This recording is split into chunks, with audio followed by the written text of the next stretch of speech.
Cuenta una leyenda urbana que existe una sociedad secreta que estudia hechos paranormales, fenómenos inexplicables y sucesos sorprendentes. Esa sociedad ha sido llamada Oscura Sociedad. En la década del 50, en una casa en demolición en el barrio porteño de La Chacarita, se encontraron unos extraños manuscritos con relatos y sucesos desprovistos de cualquier lógica humana, y en la parte superior de cada hoja se encontraba un logo como un sello que rezaba con letras góticas: Oscura Sociedad.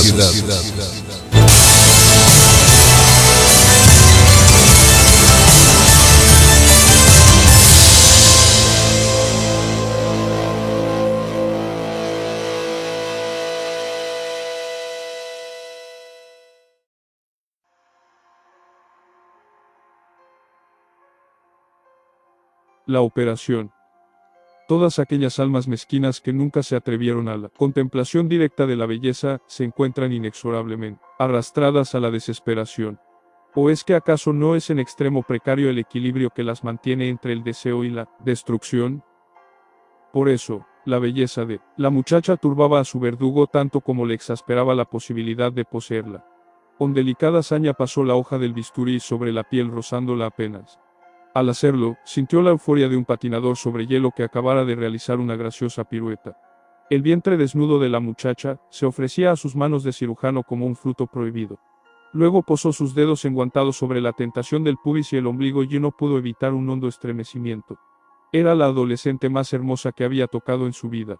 Advirtió cómo, pese a la anestesia, la piel de la enferma se erizaba con aquel contacto. Tenía 17 años y había ingresado poco tiempo atrás en el hospital, aquejada de una peritonitis. Era necesario operar de inmediato. En el mejor de los casos, quedará la huella de la cuchillada para siempre. Esta idea le produjo un extraño sentimiento, en el que participaban por igual la compasión y la complacencia. Porque con el bisturí entre las manos, se creyó un ser todopoderoso, capaz de otorgar la vida o la muerte a su capricho, y en este último caso, impunemente. Al fin hundió su instrumento en el sitio preciso, y de la piel cortada comenzó a manar la sangre con una insistencia que a él casi le pareció gozosa. El espectáculo de la sangre caliente puso en funcionamiento un tortuoso mecanismo de su mente, cuyo resultado, si de sangre femenina se trataba, era una creciente satisfacción de carácter sexual. Observar su roja fluidez, sentir su tibia textura, apreciar su olor agridulce y penetrante, su curso lento y cada vez más viscoso, le estimulaba hasta la excitación, compensándole su impotencia crónica, sublimándole el temible deseo de la cópula. Por eso reconoció eufórico se había hecho cirujano. La mañana, sin embargo, era especialmente desagradable y triste. ¿Cómo lo habían sido, en general, los 40 años de su vida? La soledad y el resentimiento se acumulaban en su pasado, como esas grisáceas brumas de otoño que intentaban traspasar los grandes ventanales del hospital. En compensación, deseó poseer de aquella chica algo más que el equívoco calor de la sangre. Quiso experimentar el placer supremo de los sacerdotes aztecas ante la losa de los sacrificios. Proclamar, en su fuero interno, la realidad de un poder ilimitado. La tentación del sacrificio fue acogida por su conciencia, al principio, con irónico distanciamiento. Pero la belleza de la muchacha le turbaba tanto como le exasperaba la imposibilidad de poseerla. Adivinó las apetecibles formas de sus muslos, sin duda desnudos y anhelantes bajo las sábanas. Deseó conocer su rostro y, suspendiendo su labor cisoria pero sin que su mano abandonara el bisturí, ordenó a una de las enfermeras que levantase la tela que lo cubría. El cabello rubio le caía, con abundancia casi impertinente, sobre la redonda tersura de los hombros. Le atrajo como una llamada imperiosa su boca entreabierta, de labios abultados y gesto sugerente. Sus pequeños senos quedaron igualmente al descubierto, palpitantes en el sincronismo de la respiración, en la dulce simetría de los pezones. Levantó uno de los párpados de la anestesiada y contempló la mirada ciega de un espléndido ojo azulado, en cuyo iris se reflejó la adusta y ansiosa cara del oficiante. Aunque la presencia de las dos enfermeras le impedían besar esa boca, atraer hacia el suyo aquel cuerpo delicioso, cuyo vientre acababa de conocer la violación simbólica de su bisturí, advirtió, por la forma en que le miraban, que una y otra estaban sorprendidas ante su inusual forma de actuar. No tuvo más remedio, por tanto, que volver a centrar su atención en la incisión del vientre. Introdujo sus dedos en la herida y profanó el secreto de los intestinos. Descubrió la raíz del mal y operó con impecable destreza, sajando, saturando y cosiendo donde era menester. Pero oprimió también determinado conducto venoso, cierta zona vulnerable donde se concentraba el fluido de la vida. Un rayo de maldad iluminó su mente, producido por la insania de un placer prohibido. Porque oprimir ese punto era como apretar el corazón de la muchacha. Sentía en las yemas de los dedos el ritmo de la sangre, detenida como los golpes de un tambor, y la muchacha sufrió las primeras convulsiones. Rápido. La mascarilla de oxígeno. Sabía ahora lo que significaba ser dueño de una vida, tenerla enteramente a su merced. Imaginó la inmensa alegría del verdugo con el hacha levantada, segundos antes de descargar el golpe mortal. Pero se contuvo, tratando de prolongar lo más posible aquel placer terrible y desconocido. Mientras las enfermeras le obedecían con puntualidad, colocando los conductos del oxígeno sobre la boca de la paciente, aflojó la presión de su mano. Su propia audacia le asustó, y a la vez que una parte de su ser se compadecía de la muchacha, la otra estaba exultante por el triunfo de su poder. La anestesia era impotente para contener el horror de la respiración entrecortada, ansiosa, y un alarido animal se escapó de la garganta de la chica. Flotó la sombra de la muerte, en el quirófano, invocada por los dedos asesinos del cirujano. Es el corazón, Dr. Rand. El corazón. Sí. Más oxígeno. Inyectar escopolamina. Pero los dedos de su mano seguían acariciando el conducto peligroso, y de nuevo volvía a ejercer presión sobre él. Tanta, que la cara de la muchacha se contrajo, echando espuma por la boca, y un tinte amoratado cubrió sus mejillas. Las enfermeras vieron cómo se nublaban los ojos del Dr. Rand, cómo dejaba asomar la punta de su lengua y cómo trataba de ocultar, en vano, un obsceno gesto de placer. Mientras, el cuerpo de la muchacha se estremecía, su respiración se agotaba cada vez más, y la inminencia de un final inevitable parecía reflejarse en la terrible lucidez de sus ojos, triunfante a duras penas de la anestesia. Irrumpió, de pronto, toda la fuerza de su juventud. Se incorporó en un supremo esfuerzo, cayendo al suelo la mascarilla de oxígeno, sin que los histéricos gestos de las enfermeras pudieran evitarlo. Pero la muerte cegó su movimiento antes de que pudiera liberarse de aquella infame mano que oprimía sus entrañas. Cayó sobre la mesa de operaciones como un pelele, inundada de odio. Acto seguido, el semen fluyó y manchó los calzoncillos del Dr. Rand. El cuerpo sin vida de la muchacha componía una figura atroz mientras la sangre goteaba inexorablemente, manchando los ladrillos del suelo.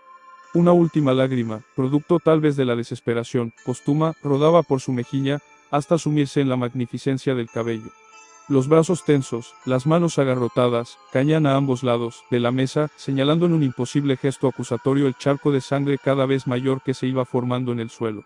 Los destrozos ocasionados en el vientre constituían un espectáculo nauseabundo, pues saltaba a la vista el pálido y complicado trenzado de las vísceras, el horrendo contraste de la incisión sanguinolenta en una piel que resumaba delicadeza y seguía inspirando el deseo, a pesar de todo. El Dr. Rand contemplaba su macabra labor atónito, como si le costara trabajo despertarse a la terrible realidad que había creado. Los ojos de la muchacha continuaban abiertos, y el horror que había señado sus últimos momentos los seguían empujando fuera de las órbitas. Si esos ojos pudieran volver a la vida y yo me miraran, pensó, no podría soportarlo, sintió asco de sí mismo, y al recordar su miserable acción no pudo evitar el vómito. Luego se puso a temblar, lloró sin proferir un solo gemido, y su camisa se empapó de un sudor viscoso y frío. En ese estado, ayudado por las dos enfermeras, logró salir del quirófano.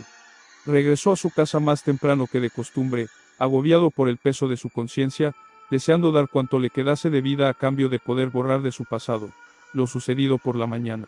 Hay angustias que el ser humano no puede soportar sin perder la razón, pero el Dr. Rand no temía tanto esa pérdida como la horrorosa prueba de verse a solas consigo mismo, en la soledad de su casa.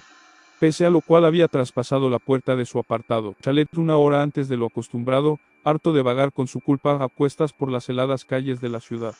Estaba dispuesto a tomar un fuerte somnífero, beberse media botella de whisky y meterse inmediatamente en la cama, con la esperanza de perder el sentido y, con un poco de suerte, no volver a recuperarlo nunca. El sol, agonizante y perdido entre las brumas, aún repartía un poco de luminosidad por el cielo. Envuelto en sombras, fundiéndose con las del interior, un viento helado penetró en su casa cuando el Dr. Rand abrió la puerta. Pulsó el interruptor de la luz, pero las bombillas no se encendieron. Tal vez el viento, pensó, ha derribado algún poste, y por eso se ha cortado el fluido eléctrico. El viento, en efecto, comenzaba a ulular por los intersticios de las ventanas mal cerradas. Aceptó que el inconveniente de vivir casi en el campo, aislado de las muchedumbres urbanas, era precisamente que los fenómenos de la naturaleza se percibían con mayor intensidad, y sus consecuencias se sufrían de una forma más directa e inmediata. Pero apenas si le molestó esta fastidiosa circunstancia, sumido como estaba en la densa atmósfera de la desesperación. Mejor si no hay luz, se dijo, así no tendré la oportunidad de verme la cara cuando pase delante de un espejo. A tientas, sin molestarse siquiera en encender un fósforo, se acercó al bar y cogió la botella de whisky, dirigiéndose con ella hacia el dormitorio. Dejó la botella sobre la mesilla de noche, cogió el somnífero de uno de los cajones, se lo tomó y se desvistió a oscuras. Una vez en la cama descorchó la botella y bebió un largo trago que le quemó las entrañas. Pero continuó bebiendo con celeridad hasta más allá de donde se había propuesto, y esperó luego la benigna llegada de la inconsciencia. Sin embargo, la acción del somnífero, combinada con la del alcohol, le produjo justamente un efecto contrario al esperado, puesto que una aguda y distorsionada lucidez se adueñó de su mente, y recordó con espantosa claridad todas las imágenes de lo sucedido por la mañana. Vio de nuevo el cuerpo retorcido y jadeante de la muchacha. El calor de sus entrañas le seguía quemando la mano, y las lágrimas brotaron inútil y abundantemente de sus ojos. Jamás se había sentido tan solo, tan deseoso de dar por terminada de una vez su miserable existencia.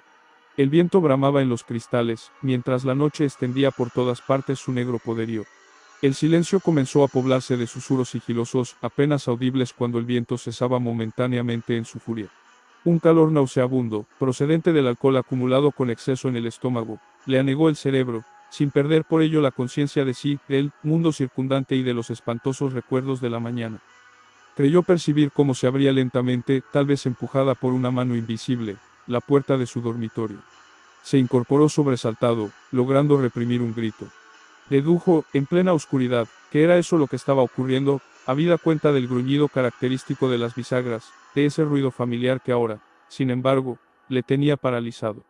El gruñido se estiraba despacio, muy despacio, como si la fuerza que intentaba abrir esa puerta encontrara dificultades en el empeño, o careciera absolutamente de prisa. Una angustia intolerable parecía querer arrancarle el corazón, y éste se resistía bombeando desesperadamente, reproduciendo en su propio pecho la horrible cadencia de latidos que su mano había cercenado por la mañana. Será una corriente de aire, trató de engañarse, sin duda es eso. Las ventanas no encajan como debieran.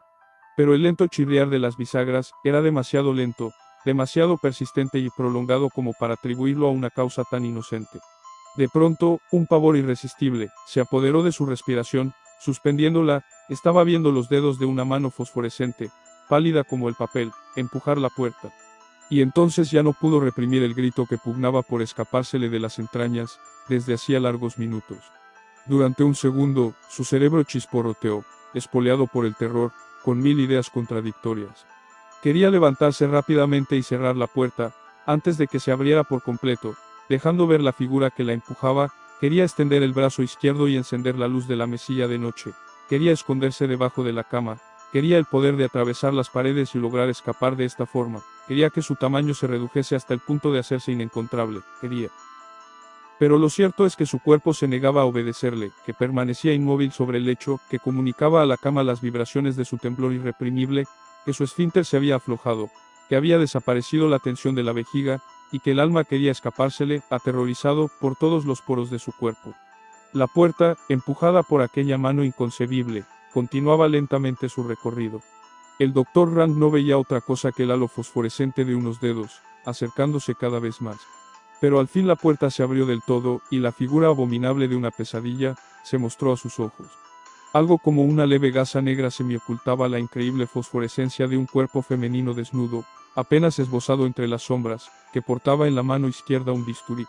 Pero lo que más impresionó al hombre acurrucado sobre la cama eran los movimientos rígidos, casi automáticos, de esa figura hierática cuya palidez semejaba la de un cadáver, la expresión de un rostro enajenado cuyos ojos sonámbulos, carentes de iris, aparecían con los glóbulos limpios como los ojos de las estatuas griegas, la boca entreabierta, grotesca, de belfo caído y dientes puntiagudos, de cuyas comisuras brotaba un líquido espeso y rojizo, el cabello enmarañado, pastoso, cuyo color pajizo lo hacía semejante a una estopa.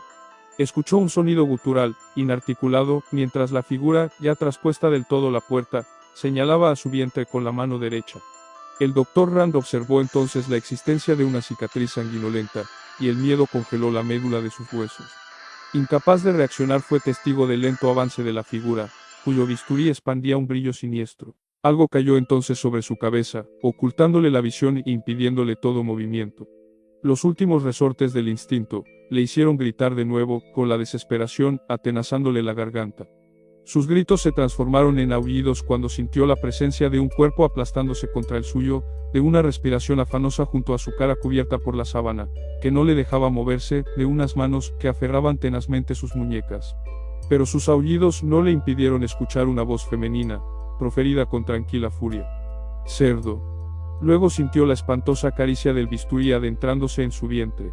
En vano trató de incorporarse para repeler la agresión. No se lo permitieron la sábana que le había echado encima y las manos que le sujetaban. De nuevo sintió el bisturí adentrándose cruelmente en las entrañas, y otra vez escuchó la vengativa voz. «Cerdo. Cerdo. Cerdo». El insulto resonó largamente en su cerebro agonizante hasta las puertas mismas de la muerte. Las atravesó con el cuerpo cubierto de una infame mezcla, la que formaban su sangre y sus defecaciones. Aceptó como parte del castigo el no llegar a conocer la identidad de sus ejecutores. Si su mente no hubiera estado tan alterada por el somnífero, el alcohol y el remordimiento, no le hubiera costado trabajo reconocer a las dos enfermeras que le habían asistido durante la operación. José León Cano.